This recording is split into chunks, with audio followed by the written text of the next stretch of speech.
Hello, learners of English. I and my buddy Joe English are sending our regards. Today, we would like to do some ACT English section test questions together. So, without further ado, let's share the PowerPoint and the PDF and do these together. All right. So, this passage is entitled A Family Heirloom. And let's go to the first question, 16. Last week, he told me he had to go on a business trip in connection with his work and that I'd be staying. No change, having something to do with his job that involved traveling, omit the underlying portion. I think Jay would be the best answer because since it's a business trip in connection with his work is, you know, redundant.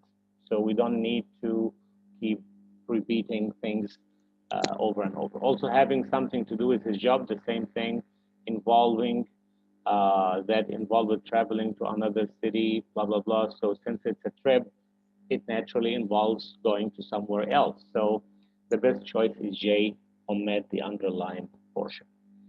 Okay, 17. Soon after I arrived, my aunt said, which of the following would not be acceptable? Shortly after, not long after I arrived, a short time, as soon after I arrived. This is the one that is not acceptable. So C is not the acceptable answer because we say as soon as, not as soon after. Okay, 18. Then she says, I arrived. My aunt said she had a gift for me. Okay, no change. My aunt, comma, said, my aunt said, comma, my aunt. All right, so we know this from previous ACT tests that if we have answers and one including no punctuation and it makes sense, then it is the best answer. So no change is the best answer. If you read, my aunt said she had a gift for me. That makes perfect sense. We don't need any punctuation here. So the best answer is F, no change. All right, if we go to 19, the writer is considering deleting the first part of the preceding sentence, so the sentence would read, she led me outside. She led me outside.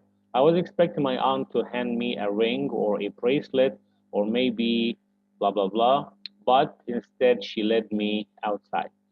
If the writer were to make this change, the essay would primarily lose a detail that indicates to the reader what will eventually happen or the contrast between the gift and what the narrator had anticipated to see. Yeah, I think this would be the best choice. She anticipated a ring or a bracelet, but instead her aunt said or led her outside. We're gonna know what happens when she leads her outside. So there is a contrast here between what she expected and that her aunt led her outside. Probably she wanted to show her something or so on. Okay, so moving to 20. Okay, here Rosie must have heard us talking. She pointed to a corner of the yard where a tortoise was calmly munching a dandelion. So Rosie here is a tortoise. Yeah, a tortoise. So her gift or something that she wanted to give her or show her was a tortoise. Okay. Rosie must have heard us talking because she began to amble over to us. Yes. So of heard about, so have heard of heard about instead of she must have heard. No, she must have heard the J. No, she must have heard of us talking. No.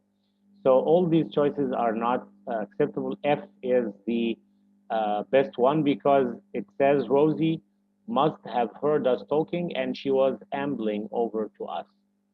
So this is the best choice. F is the best choice here. So moving on to 21. Okay, 21. Which of the following would not be acceptable? As soon as my aunt assured me, after my aunt assured me that Rosie wouldn't snap or bite, I reached down to stroke her neck. My aunt assured me that Rosie wouldn't snap or bite. I reached down. Okay. So when my aunt, after my aunt, these are all acceptable. The one that is least acceptable would be C. Okay. Moving on to 22. Reading 22. Sorry. Upon reviewing this paragraph and realizing that some information has been left out, the writer composes the following sentence. This is Rosie, she announced. This sentence should most logically be placed after sentence one. One, what? One, two, three, or four? Okay, so what is sentence one? She pointed to a corner of the yard where Tortoise was calmly munching a dandelion. I think this would be the choice. And then she says, "This is Rosie," she announced. Rosie must have heard us talking, blah blah blah. She was over foot long as soon as my aunt. So I think the best way and the place to announce that is after the first sentence. She pointed to a corner of a yard and then she says, "This is Rosie." Okay, that makes sense. Moving on to 23. Rosie, comma, it turns out is, and then a colon. So we know that we can't use a colon after verb to be. So no change is wrong. Okay. B, Rosie, comma, it turns out, comma, is a desert tortoise that my grandmother wrote or whatever. And then C, Rosie, it turns out is, and then Rosie, it turns out, comma, is. So I think the best choice is B, because it says Rosie, and then it turns out this is a parenthetical sentence, and then is a desert tortoise. So if you try to read without the parenthetical here, if we choose B, it would be Rosie is a desert tortoise that my grandmother wrote, for example. So that makes perfect sense. B is the best choice. Why A is not the best choice or is wrong? Because we cannot use a colon after verb to be. Okay? Yes. What about 24? Grandmother had started raising over 20 years ago. That my grandmother had started raising. So she had started raising this tortoise like 20 years ago. Okay. Which of the following alternatives is not acceptable? Began to raise it, started to raise it, started up raising, and begun raising. I think all are would be acceptable except H. We don't say started up raising, just started raising and began raising and started to raise. All these are acceptable except H. When we say started up raising is not acceptable. Yes. Okay. 25. My aunt said that she would have checked with my parents, who each agreed that if I wanted to take responsibility, etc. So, my aunt said that she would have checked with my parents. She would have checked with my parents, who each agreed that if I wanted to take responsibility for Rosie, I could take her home with me. So is it a no change? Had checked or would check or must check? It's not would have checked. See, the best choice is to say, my aunt said that she had checked with my parents. So she already told them and they agreed. If I wanted to take the tortoise, they would agree to that. Okay?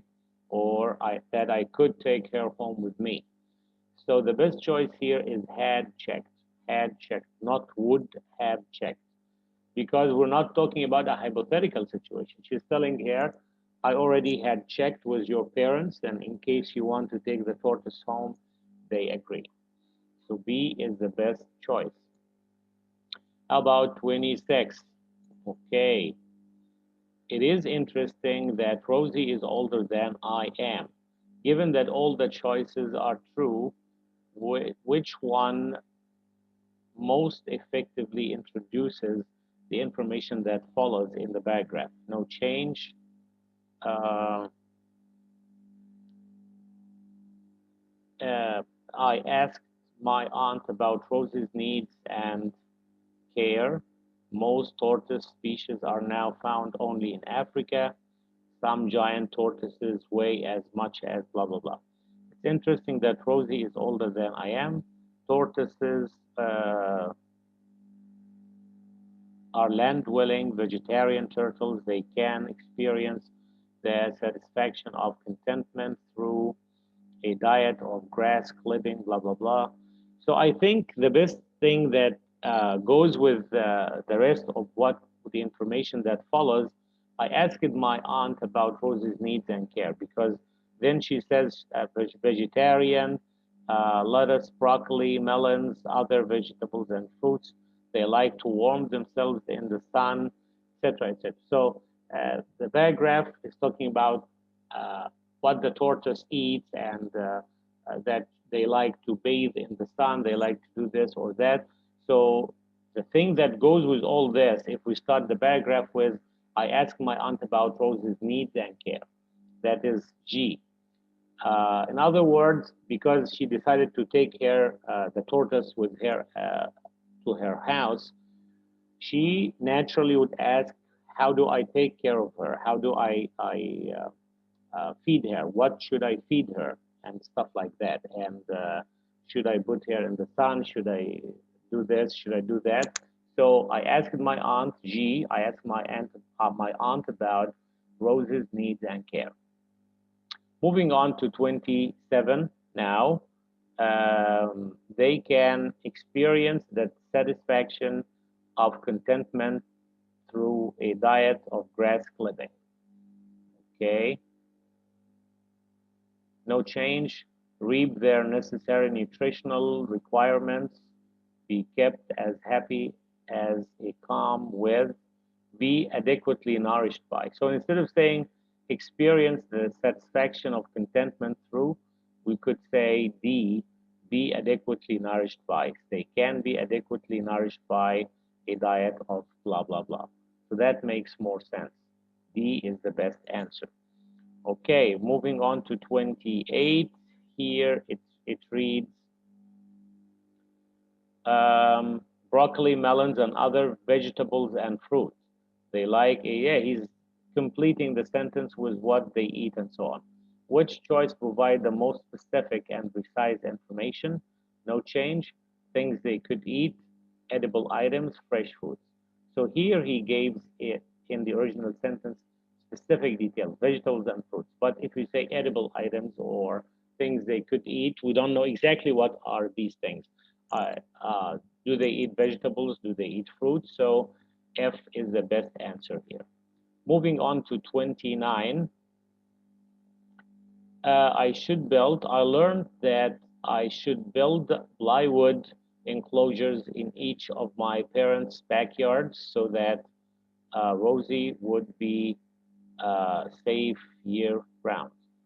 So in each of my parents' backyards. So no change could be a good choice because parents plural. We just put a comma, a possessive after the S without adding an S, another S. Parents' backyards without any uh, apostrophe. I mean apostrophe. Yes, parents. It's not one parent as in B. Parents' backyards without apostrophe is not acceptable, and we also shouldn't put a comma after backyard. So the best choice is the way it is, the no change. A. So if we read, I should build plywood enclosures in each of my parents' backyards so that they remain or roads remain safe. So parents plural, and then we put the apostrophe for possessive case, and then we say backyards. Okay. How about 30?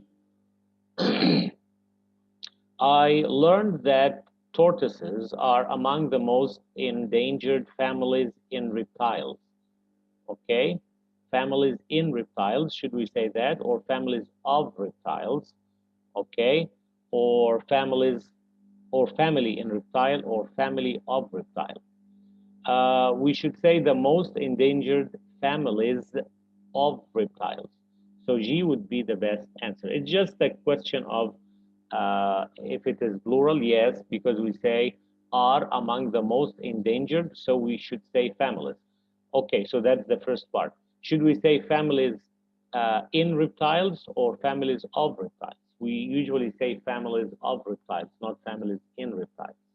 Okay, because it's like possessive or something. Families of. Okay, yes.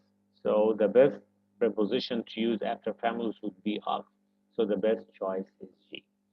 As I say, a good tip for you as you are waiting to take either the February or the April uh, trial for the ACT test to get the score that you want is to practice as much as you can. The more you practice, the better results you are expected to get. And also stay calm because whatever happens, even if you don't answer some questions correctly, if you remain calm, you have a better chance of answering the rest of the questions correctly. And remember, practice is the only way to help you get the score that you want. All right, stay tuned. We will continue to do some ACT English section questions together, and I'll see you in the next one. Bye.